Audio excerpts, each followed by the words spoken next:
What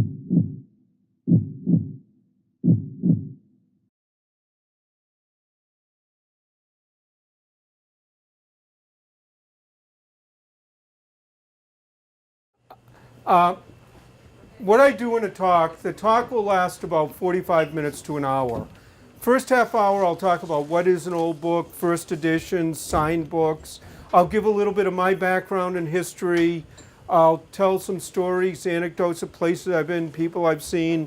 I have a few things to show and that. And then what I like to do for the next 10 or 15 minutes is question and answer. Because I can go on and on and on and on about old books. And at least with question and answer, I can go on about what you want to listen to. The last minute or two of the talk, I will appraise one or two books from the audience to the whole audience in detail. After that, I know there were some numbers given out, but I'm going to totally ignore them.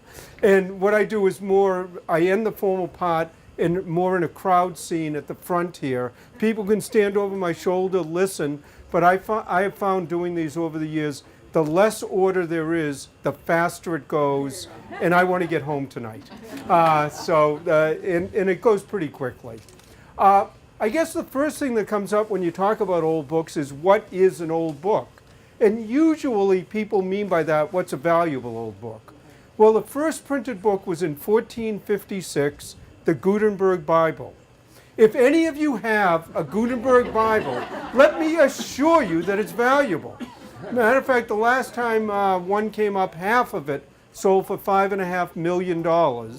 Single pages sell between $50,000 and $100,000 on average, and some even more. But any book printed in the 1400s has value. Some more than other, but anything in the 1400s. After that, it depends on what the book is. You can have a book printed in the 1500s that was a relatively dull and uninteresting book then, and it's still a relatively dull and uninteresting book now, and nobody cares or will pay very much for it. On the other hand, you can have relatively recent books. The first edition of the first Harry Potter book in London, that's not that old, can sell for $35,000 or $40,000. So it's all what it is and what people are looking for. And we get people coming into the store and calling and say, I have an old book and I know it's an old book, and the way I know it's an old book is the pages are all brown and crumbling. Well, I point out that's more lousy paper than it is how old the book is. Now, this is a page from a book, and it was printed, you'll see it's actually not terribly fragile. I'm going to pass this around. Some of the things that I have tonight I won't pass around. They're small. They'll be up here at the end. But you'll see it's been passed around many times. It's one of the first books done with illustrations. It was printed in the 1490s. So this page is a little over 500 years old. But there was a big disadvantage to a book like this. First of all, in the 1490s, you had to be quite wealthy to get an education, to learn how to read. You had to be almost nobility to be able to afford to buy a book like that. Nowadays, maybe the books aren't quite as well made, but they're at a price that can be distributed in the millions. And the real value of books is the knowledge in the books and the dissemination of that knowledge, and I think it's a very good trade-off. One of the things that always comes up, somebody will come up to me and say, I have a first edition. How much is it worth? And I point out that most first editions never came out in a second edition, probably never should have come out in a first edition. Nobody wants them, cares about them, or would pay anything whatsoever. A book has to be historically, scientifically, literarily, or for some other reason important that there are a group of collectors out there who want it. And usually when you think of first editions, you think of literature. Dickens, Twain, Faulkner, Fitzgerald, Hemingway, and so on.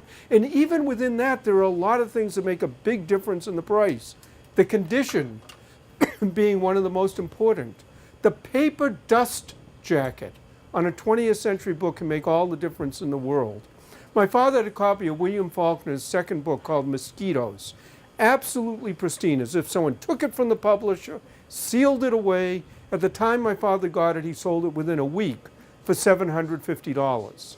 At the exact same time, another book dealer had the same book, Mosquitoes Faulkner, first edition, but it didn't have the paper jacket, had a few tiny little nicks and bumps, nothing terrible. It took them a year to sell it at $40. Because a lot of collecting is prestige. It's being able to say, look, I have the best, I have the most wonderful. Essentially, I have what you don't have, and people who can afford it will pay absolute top dollar for the very, very best, but might not consider spending anything at all for something even slightly less. Other things that can affect the value, signed by the author.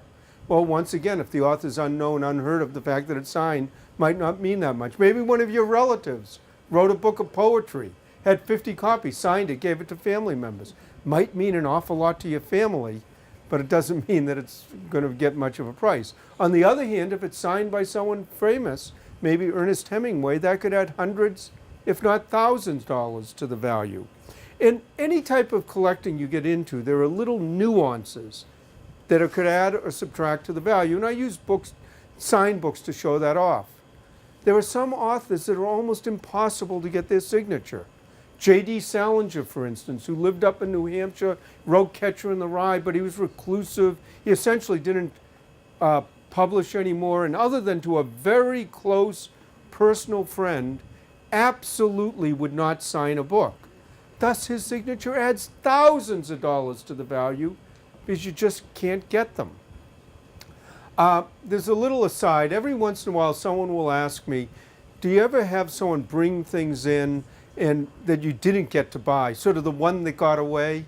Well, a number of years ago, there was a man who came in. He was a friend of J.D. Salinger, and he had a whole series of letters from Salinger, which are quite valuable in and of themselves.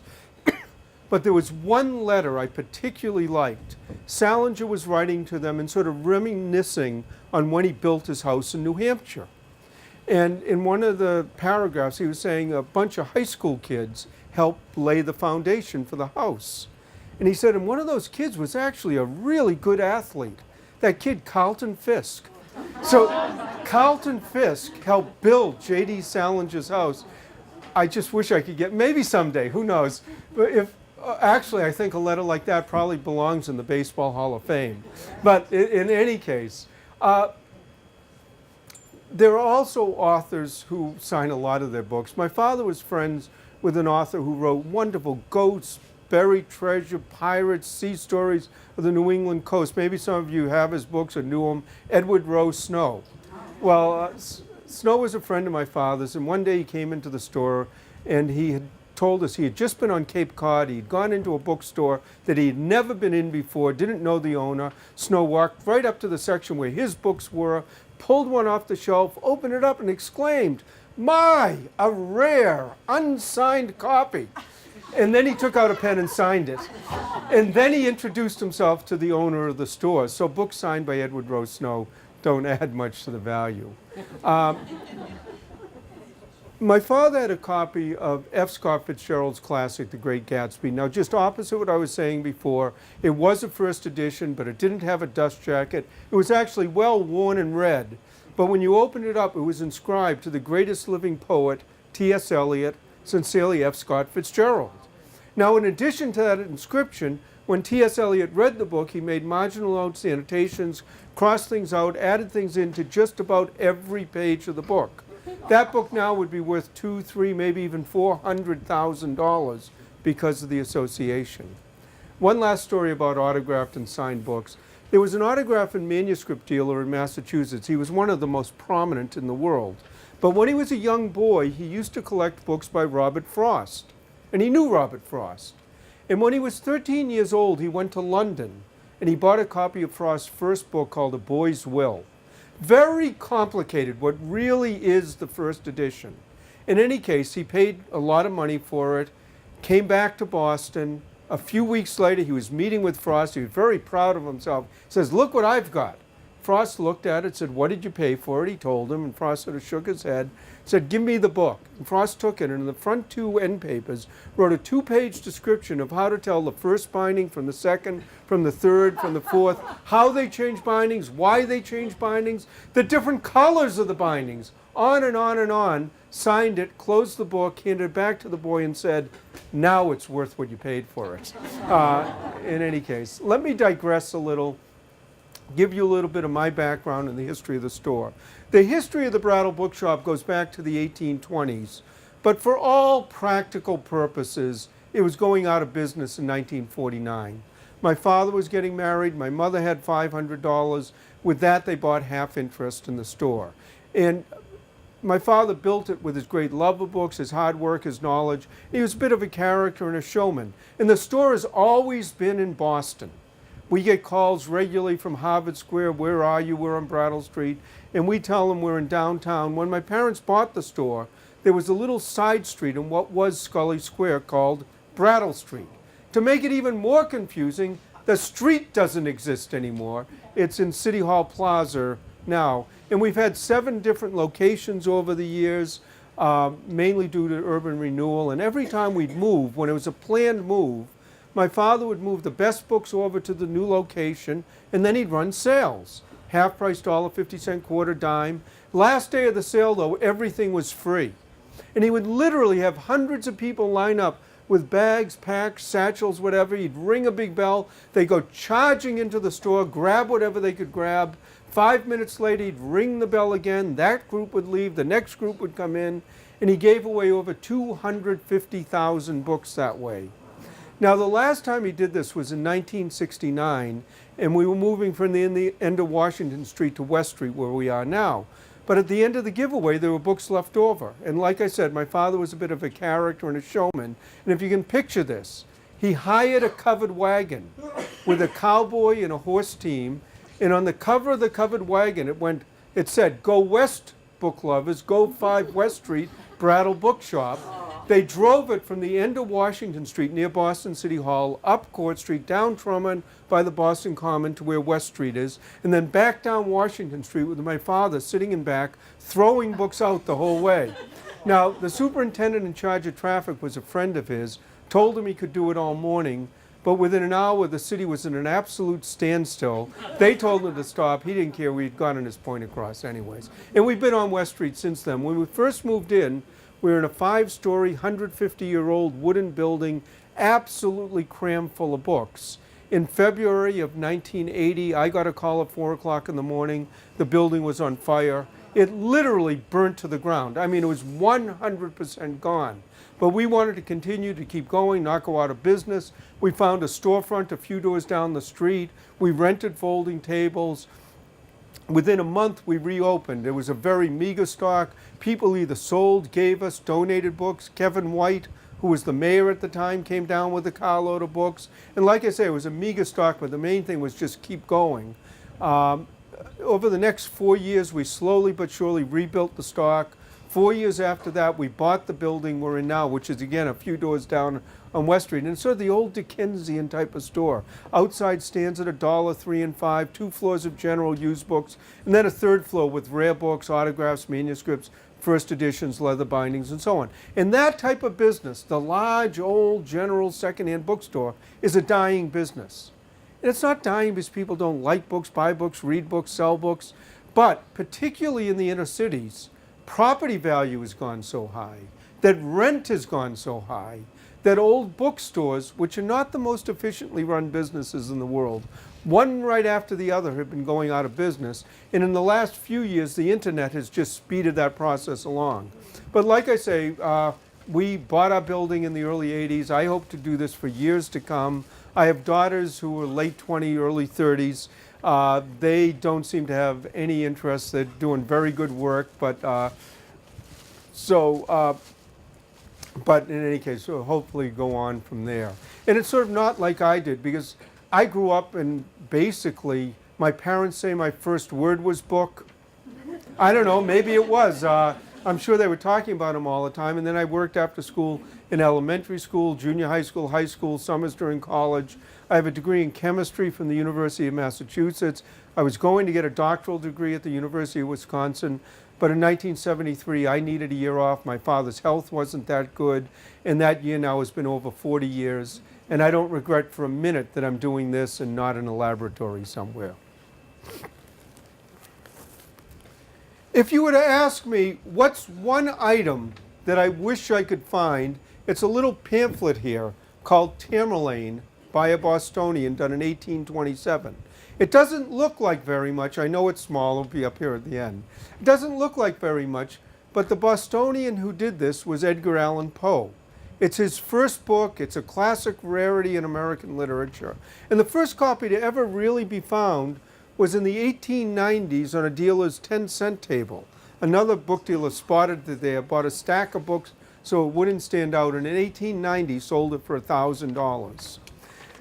Then in the 1950s, there were two postmen in the New Bedford area who on the book side were book scouts, and being postmen, they knew where all the yard sales were. Went to a yard sale, bought a trunk of books, bottom of the trunk was a Tamerlane. Families got involved, they got to negotiating. After 6 months, they sold it for $10,000. Now, I don't know if it was worth it because they started out best of friends. By the time they sold it, they never spoke again, but they got their $10,000. And then about 15 years ago, an antique dealer died in the Newburyport area. Whole estate was auctioned, painting, prints, furniture, antiques, books as a group, $600 to an antique dealer in New Hampshire. They took all the pamphlets, put them in a box, $15 each. Someone, of course, picked out a Tamerlane, and about 15 years ago sold it for $198,000. And a few years ago, someone sold one for $800,000. And let me just say, this is a facsimile. A lot of what I bring with me are original, but I don't bring million-dollar pamphlets.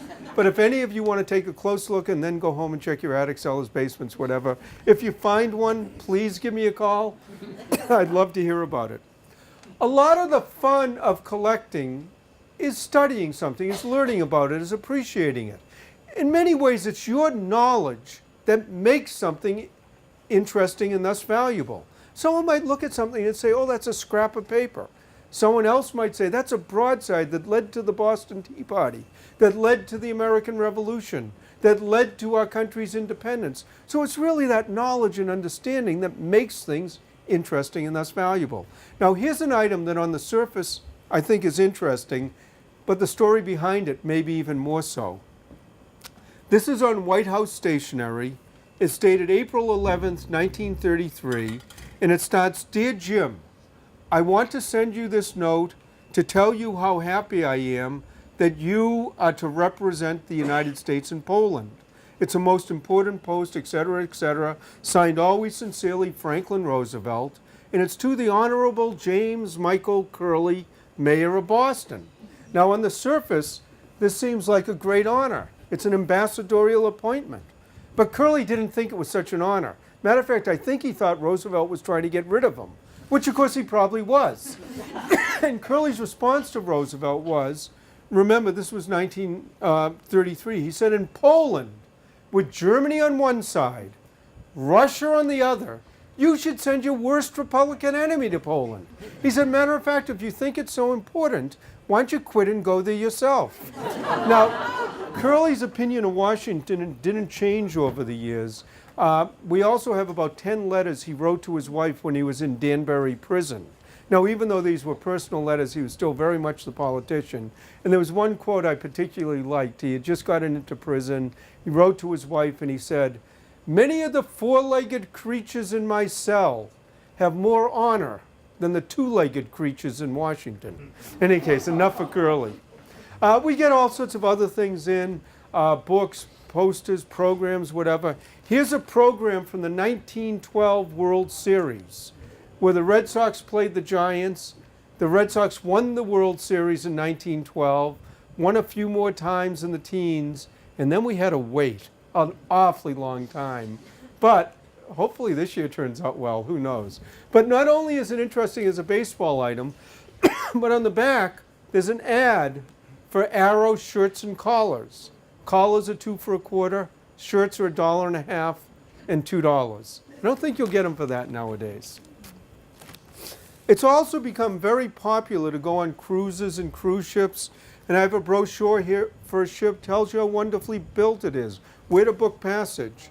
And anyone who wants to go on the Titanic, this is a brochure. And almost anything you can think of, there are people out there who are interested. There are whole societies of Titanic historians who do nothing but study the Titanic. And there's a tendency also, whenever you talk about collecting, that all of a sudden everything seems to be worth thousands, hundreds of thousands, millions of dollars. And I'd like to point out, not everything has to be high priced to be fun. Old Life magazines, for instance. Here's one with Errol Flynn on the cover. Another with Elizabeth Taylor when she was 15 years old. And the large majority of these sell for a few dollars. I mean, there are a few exceptions, but the large majority sell very, very cheaply. But people love them. We used to have on a wall by a stairway at the store a few hundred of the more famous lives hanging up. And people would sometimes stop and stare at that wall for half an hour at a time, just lost in thought and memory. They loved them for the covers, the stories, the articles, the photographs. They made wonderful birthday or anniversary presents if you fell in the right dates. And then one day there was a regular customer who came in and he bought about 50 Life magazines from World War II. And it wasn't what he normally bought. So I said to him, "Why are you buying these?" And he said, "Well, I wanted to teach my children about World War II." And he thought a nice way to do it would be to get some of the lives, look at a few of the photos, read a couple of the articles, and then discuss it with them. I was a little skeptical, but it sounded like a good idea to me.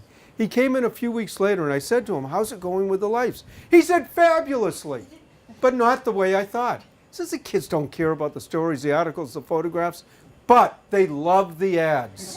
And he says, and it turns out by looking at and discussing the ads with them, he could probably teach them more about what the United States was like during World War II than if they had read everything anyways. I have other things. I have a cookbook from the 1700s. Some of the recipes are wonderful. And then you have How to Bake Eels the Common Way. And I don't know if I want to bake them anyway, but that's beside the point. One of the most interesting parts about the business for me is going out to houses and estates. That's how we get most of our books. It's almost like being Jim Hawkins on Treasure Island, every day never knowing what you're going to see, the people, the places, and so on. And I'll relate a few of those stories to you, and then go on and maybe with some questions. This was a while ago. I got back to the store. There was a message. I had been out that a Mrs. Fisher called. She had some books. I called her up and she said, "Oh yes, my father died in Providence. We have 500 art reference books. We want to get the best price we can. We're inviting a number of dealers down to bid on them. Would you be interested?" Well, 500 art reference books sounds like quite a good library. Providence is only an hour away, so there's no problem as far as that. They lived on an old street up near Brown University called Benefit Street. I got to the house. It was a large old colonial house. Got led through the house, into a courtyard, into a garage. Second floor of the garage, they had 5,000 books. Well, it turned out her married name was Fisher. Her father's name was John Nicholas Brown. Family founded Brown University, one of the wealthier families in the country. And after about 6 months, I bought about 80% of the books I wanted. I was happy. She was pleased. And she said, "Well, my mother has a lot of books. Most are being given to the university. Some are being sold at auction, but would you like to go to Newport to take a look at the books there?" Well, their house in Newport is one of the mansions on the ocean. I mentioned this to my wife. She decided to come with me on this deal. And one of the fascinating parts about it was being in one of those mansions that was still being lived in by a family, and at one point wandering from the basement to the attic all on my own, without a tour guide saying, "Come here, go here, do this," but literally just walking through the whole place. It was fascinating. Another time I got called to Newport to do an appraisal. Now, when I come to groups like this, I do hundreds of free appraisals. Matter of fact, my goal is that whenever you think of an old book, you think of me in the Brattle Book Shop. I don't care if you think of 10 others, just as long as I'm one of the 10. And one of the ways I feel I can do that is by giving out as much free information as reasonably possible. I have cards here and there and whatever. But there are times when people need very formal written appraisals for insurance, estate taxes, or whatever. Then I discuss a fee. In any case, another mansion in Newport, not as big as the Browns. This was the Perry family.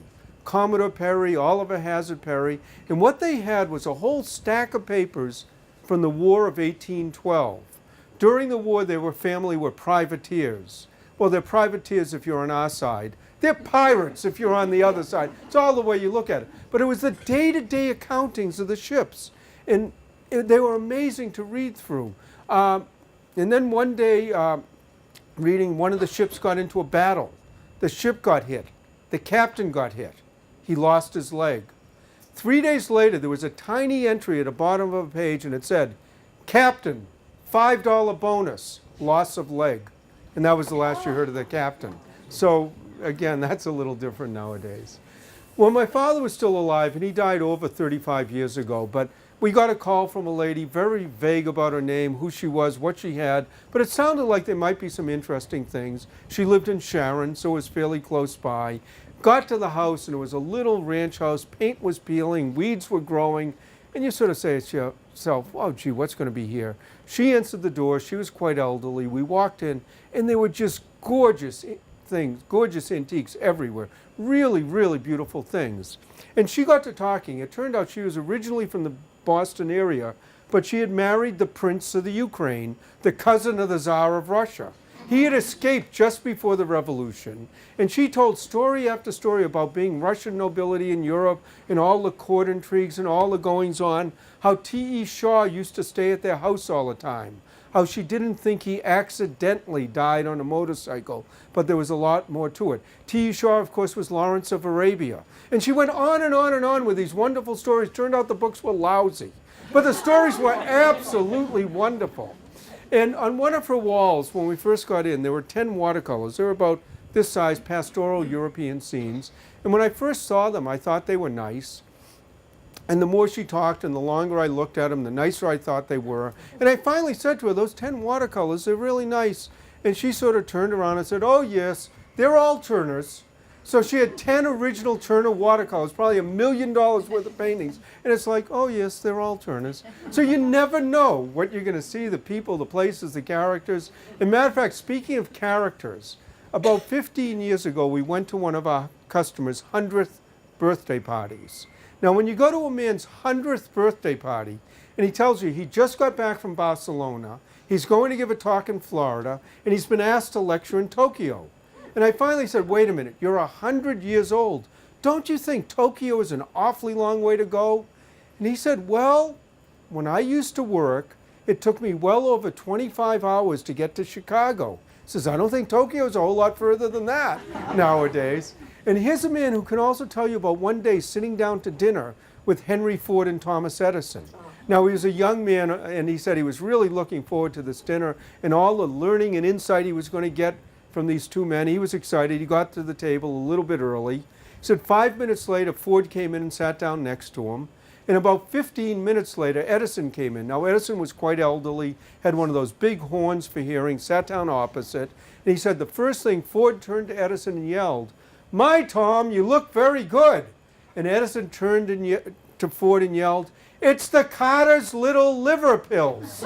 This man said all night long, all they did was yell about Carter's little liver pills. And he said next time he wanted to learn something, he went to the library. I can go on and on and on with these stories. I'll tell one more and then we'll see about questions. We get hundreds of phone calls at the store, people wanting to know, do you have a book? Can you get a book? How hard is it to get the book? Does the book exist? Or what's the value, and so on. And most of those questions, either I or the people I work with, we can answer right off the top of our head. Some a little more involved. Occasionally you have to do some research, but that can be fun too. But every once in a while, you get a call that really stands out. And again, this was a while ago, but I answered the phone. Hello, Brattle Book Shop. Can I help you? Lady, elderly, very thick Irish brogue. And the first thing she says is, President Kennedy slept with me. Now, you have to admit that gets your attention. And she stopped and waited for it to sink in. And then she went on to explain that she had worked for the Kennedy family. She had been his nursemaid.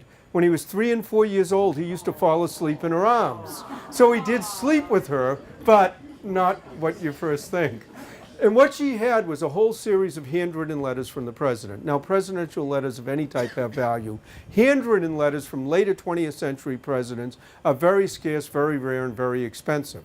She wanted to get an offer on them. I was actually skeptical about that, but I thought she'd be fun to meet.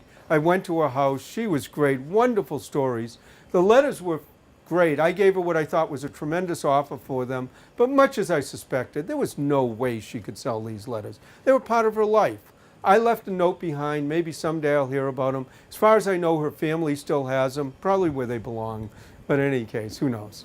Like I say, I could go on and on and on, but why don't I see if there are some questions? And quite honestly, anything you ask me, I can go off on a tangent. So does anyone have any questions? In the yellow? I'll get yours, but what? The 1400s page that you've circulated, does anyone have any idea how many books were printed at that period? The question is, in the 1400s, the page that was circulated, does anyone have any idea how many books were printed back in the There were lots. There were, in a way, when you sort of think about it this way, the first books with movable type was Gutenberg in Germany. Before that, to have a book, literally, it was the monks sitting in the monasteries, and they were incredibly expensive. I mean, they'd spend weeks and months and sometimes years on. So books were incredibly rare, valuable, but with the movable type, they were still expensive in general terms, but they were much, much cheaper. And that invention spread knowledge, which spread wealth, essentially, and very quickly there were more people with printing presses, and then they spread throughout Europe and spread there. So there are books called bibliographies that list them all, but they're big, huge, thick books. In a page like I have of this book, the Nuremberg Chronicle, it's actually, the page is probably worth a few $100s, and you'd think 1400s, it should be much more. But the Nuremberg Chronicle is, well, it's the size of the page, it's big. It's also about that thick.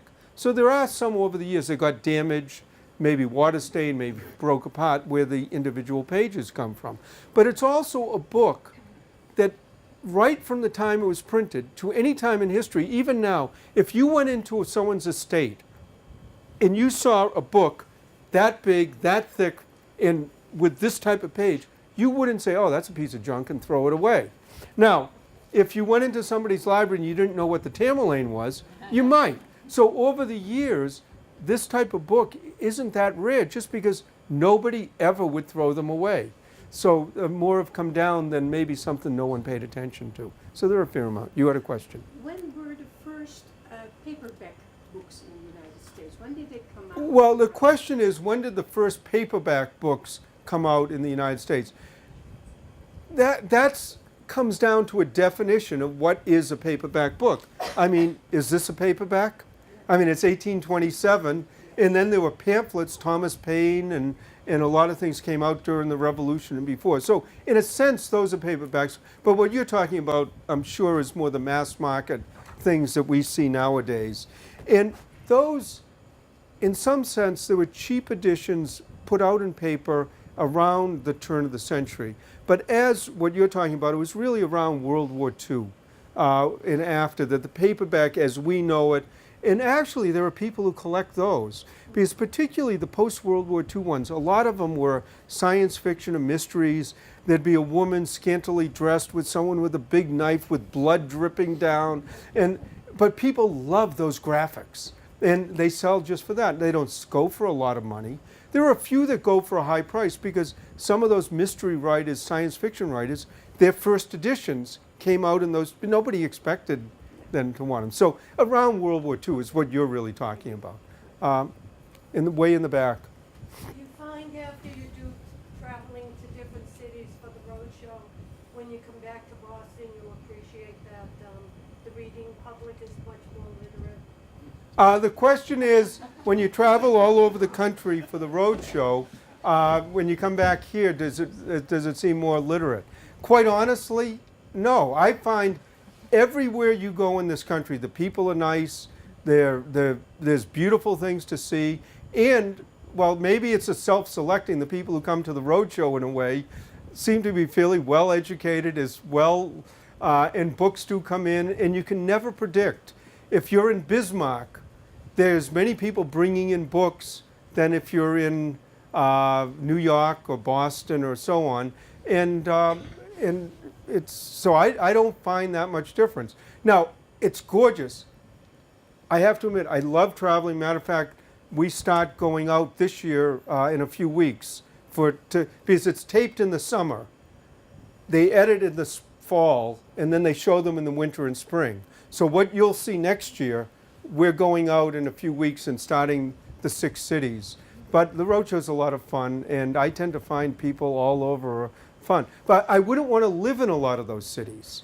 But I love where I'm from, but I tend to find it's just as... I asked the question because I spend winters in Florida, and when I look in the Sunday paper what the bestsellers are, it's nothing like what we see here. Oh, I think when you're talking about when you're in a different part of the country and what people are reading and bestsellers, well, of course, a lot of Florida, people go down for the season, not all, and you tend to read lighter reading and lighter books. Also, bestsellers tend to be lighter and so on. But when you're in a major city, New York, Boston, Washington, Chicago, yeah, it might be a little more literary, but there are just so many more people, I think. And also the reason you're going, I mean, if you probably go to a bookstore in Falmouth in the summer, it's a different reading public than maybe the people who live in Falmouth all year round. But because of the number of people who are down in the Cape in the summer, and you want to sit on the beach and read something light. At least that's what I do, in the blue. When we have the old books, what should we be handling them with? Should we be handling them with cotton gloves or plastic, or not handling them at all? Or? Well, the question is, when you have old books, how do you care? How do you handle them? How do you whatever? And my general answer to that is, unless you're dealing with very, very valuable, I mean, if you've got a collection that you're spending hundreds of thousands of dollars on, obviously then you might have a room made with special type of dry fire extinguishers, sealed off. But in general, the books have lasted a long time. They probably lasted a whole lot longer than we have. They'll probably last a whole lot longer than we do. And generally, if you're comfortable, the books will be comfortable. In other words, if it's not too hot, too cold, too damp, too dry, they're fine. You don't want to have them in direct sunlight, because a lot of times you'll see a spine that's green here or brown here and green here. It's not that they made two-tone books. It's just they faded. You don't want them in a shelf too tight, because inevitably somebody will go like that. You don't want them too loose, because they'll bend like that. But in general, unless you're dealing with very, very high-priced, very, very rare, read them, use them, enjoy them. It's not that big a deal. And, you know, again, if you get to the very high price, and, you know, and you can check and find out whether you have that or so on. Way in the back. I guess I just wanted to ask, what's the rarest, most valuable book you've had in the shop? Well, it's different, because when you're talking about rarest, most valuable book at the shop, you know, our intention is not to have the books. Our intention is to get the books in, and ideally they'd be gone the same day. But probably one of the nicest things, I'll talk about 2 or 3 things. One of the nicest things that I always remember that we had, obviously I mentioned that book my father had signed, The Great Gatsby, Eliot. There's a book called The Indian Tribes of North America. It's actually 40 volumes. There's 700 photographs the man named Curtis took around the turn of the century, documenting the Indians in the West. The photographs are amazing. And usually you see them in a museum, and there are 20 or 30 hung and shown. We bought a set of the full set, and one of the great things is I got to take it home and look at it page by page by page. My older daughter was young. She wanted to take it to school for show and tell. We said no. At the time we had it, it was worth, this was about 30 years ago, it was worth about $150,000. Now one has sold for a couple of $1 million. But there are things that come in. We get letters of Lincoln, Washington, first editions of scientists and so on. But there are a few appraisals that I've been called in to do that, you know, even though I do this all the time, you get I got called by a museum a few years ago and they wanted me to do an appraisal. They told me what it was. And I said, look, I do a lot for them. It's a great museum. I said, I'll do it for free, but I don't want to do it from the website. I don't want to do it from a copy. I want the actual document. And what it was a 4-page handwritten account of Paul Revere's ride by Paul Revere. So I got there holding it and so on. A little more modern, I got called out to a house in Drake. Now this was just a ranch house, probably World War II vintage, nothing special. It was probably the furniture was original. The man there was relatively young, but he had some books. But on his kitchen table, one of these Formica type of things, was a big roll of paper. It was like a teletype roll. It was the original manuscript for On the Road. It was the manuscript because when Kerouac wrote it, he did a stream of consciousness, so he didn't have paper. He had a teletype roll and just kept. So it was the original manuscript. I got to pick it up. I unrolled it a few feet. It was too fragile. The person who called me out was his nephew. So it was quite. I mean, they eventually sold for $2.5 million, but I got to hold it, touch it, pick it up. One thing that I actually had that wasn't. I used to bring home things for my daughters to show them, Audubons and all this, and it would be like Dad brought home another old thing. They weren't that impressed. But this was just after 9/11. I went to a house. They were cleaning out stuff. They were about to throw out a trunk. At the bottom of the trunk, they found an envelope. In the or it was more like a big manila envelope. In the envelope was 10 letters of Thomas Jefferson, Madison, Monroe, Adams, and so on. But and I ended up buying most of the letters. But I brought one home, and like I said, it was just after 9/11, and I showed it. And you still touch this is a letter that Thomas Jefferson wrote, and you're holding it. It's still, even though I deal with this all the time, it still shows up. In any case, Jefferson was talking about, this was the War of 1812, what to do about traitors and terrorists. He actually was talking about those words. And basically he said they should get the full protection of the law and absolutely nothing else. And he was talking more about Americans who wanted the British to win the revolution and then the war. But I mean, to actually be holding something right after 9/11 talking about terrorists and traitors from Thomas Jefferson, it was fascinating. I'll do 2 more questions. You've had your hand up a few times. Yes. Because of the money involved in the technology today, I'm sure there's a lot of frauds that have been produced that people try and foist off on your business. The question is frauds, forgeries, and all that. Actually, the books are not. There are a few occasions historically where people have forged in books or books that don't exist. That's actually a very expensive, very complicated, and very hard to do. There's actually one man who did such great forgeries. Now they're collected, and they're actually more valuable than the things he was trying to forge. But where you run into that more is with letters, documents, signatures, and so on. And probably 99% of the signatures in books that people bring, we don't worry about because nobody cares. They're not worth anything. What difference does it make? But when you get to the very valuable, part of it doesn't make sense. Some of it we've seen before. Some of it we do research on. But nobody can know everything about everything. I mean, actually, it would be pretty boring if you did. So I have lots of colleagues. I mean, if someone who specialize in maybe Abraham Lincoln. So if someone brings in something and it's Abraham Lincoln and it's very obvious to me it is, fine, I'll take the chance, buy it, pay for it, and then, whatever. But if I'm unsure, I'll call that person up and say, look, I'll send you an image of this, or, when you're going to be in, can you take a look at it? So it's not necessarily that you have to know everything, you just have to know who to call. And that goes for other subjects, areas, fields. And when you get to the very, very expensive, I mean, when you're talking tens and hundreds of thousands of dollars, then every once in a while you might even do some, testing of the inks and papers. And of course, ultimately, when you really think about it, the very, very best forger, you'd never know. Because by definition, if you figure it out, they're not a good forger.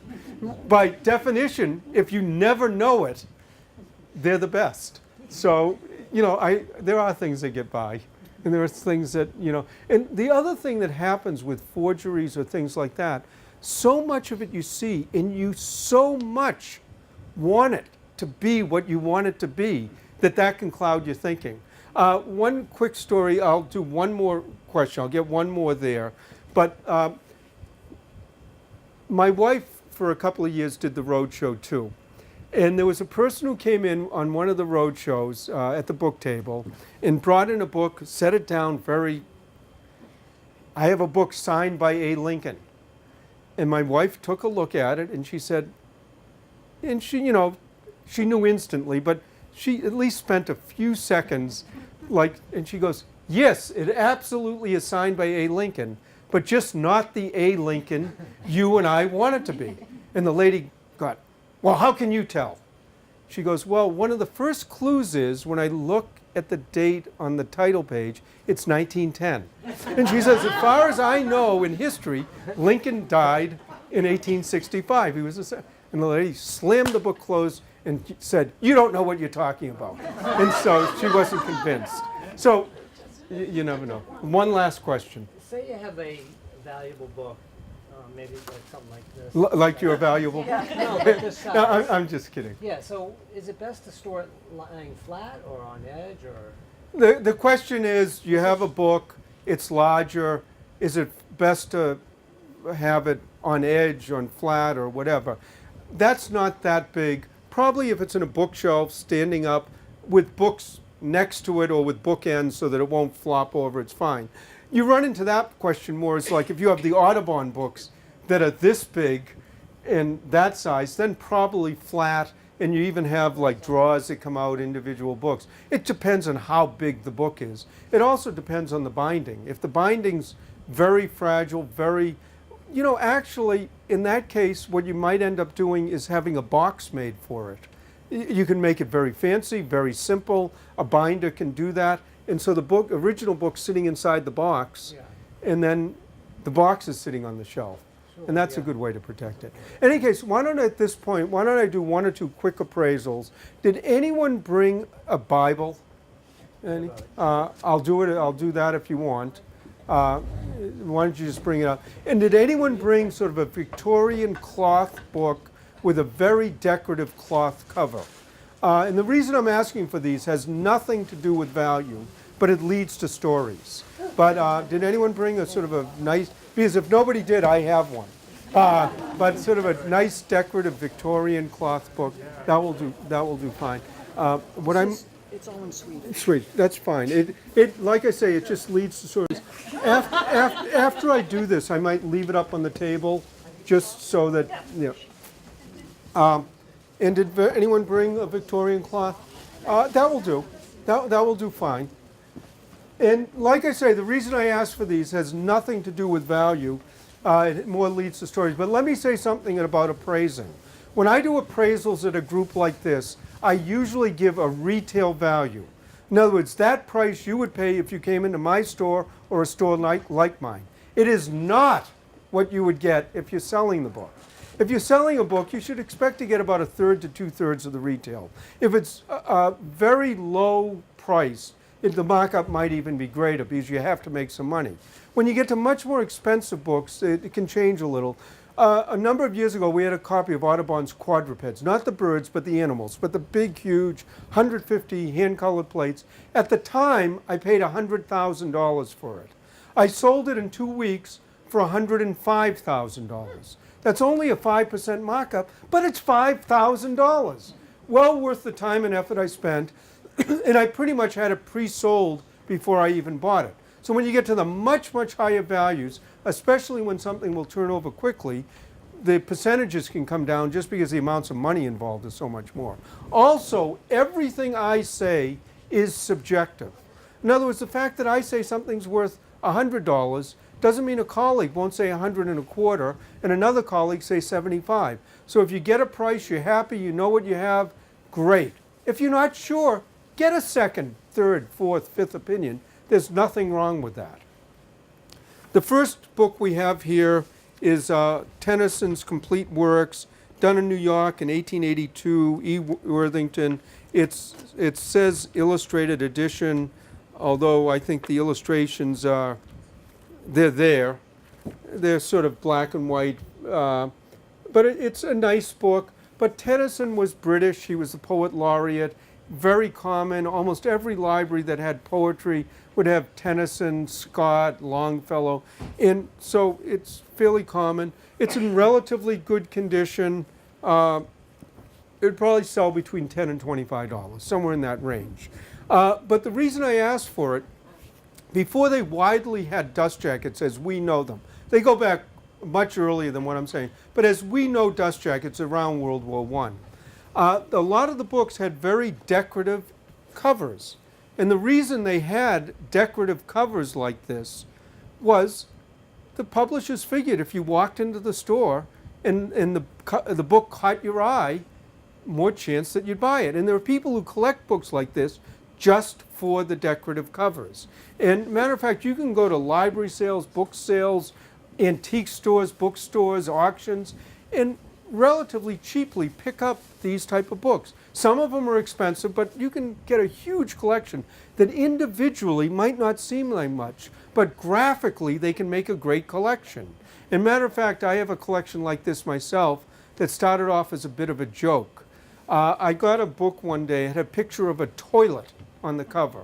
And the title of the book was Flushed with Pride, The Life of Thomas Crapper. Invented the toilet. Anyways, I brought it home, showed it to my wife. She took one look at it, said, we have to put this in the bathroom. So we did. A couple of days later, I got another book and had a big eye staring out of the cover. The title was We Never Sleep. It was a history of the Pinkerton Detective Agency. But with a big eye staring at you, I thought, put that in the bathroom too. Now, this is a little half bathroom, so there's no shower, no steam. Next thing you know, we built bookshelves, and now we have 300 or 400 of these Victorian-style illustrated books in our bathroom. People walk in, they're a little taken aback, but there's loads of reading material. And one of the rules of the collection is that nothing can be valuable, because every once in a while a book falls off the shelf, and you can imagine where it ends up. I like to finish the talk talking about Bibles. And one of the reasons I like to do that is the Bible is the most commonly printed book of all time. It always has been, probably always will be. And we sometimes get 5 and 10 calls a week with people who have 100, 200-year-old family Bibles. And in almost all the cases, we have to say, if this is your family Bible and it's been handed down through the generations, sentimentally, it's priceless. Monetarily, it might not be worth that much. Is this a family Bible? The story came that it came from Sweden with my grandparents. Yeah, so In Swedish with Albert Dora illustrations. it's I don't know anything else. it's a Swedish Bible. Doré illustrations. He was a famous French illustrator. People like his work. They did it. He did Bible gallery pictures. But this sort of falls into that class. If it means something to your family, it's worth something. If you went to sell it, if you could get $25, $50, it might make a nice stage prop, that type of thing. Now, a lot of times in the beginning, middle, or end of these Bibles, there's a family history, births, deaths, marriages. Those can be very important to the local historical or genealogical society. But many times they just want to Xerox out that page, maybe the title page. They don't want the whole Bible. And now there are exceptions. There's Gutenberg, there's other, so always check. But these old Victorian 1870s, 1880s Bibles, if they're in mint condition with the clasp and all that, they can sell for $100, $200, $300 because they make great gifts. Ministers, priests, divinity students. But break one class, have one hinge go, have one little wear, they lose all that value. One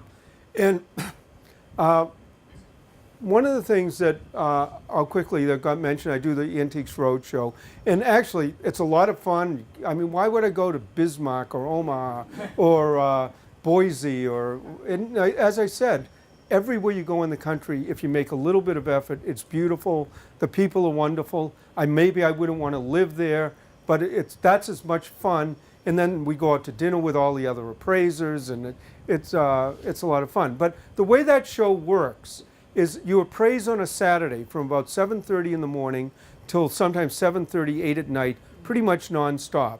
And it's in a convention center, and there are tables. There are 3 book appraisers next to the music appraisers, next to the jewelry appraisers, next to the porcelain, the glass, and so on, around a big circle.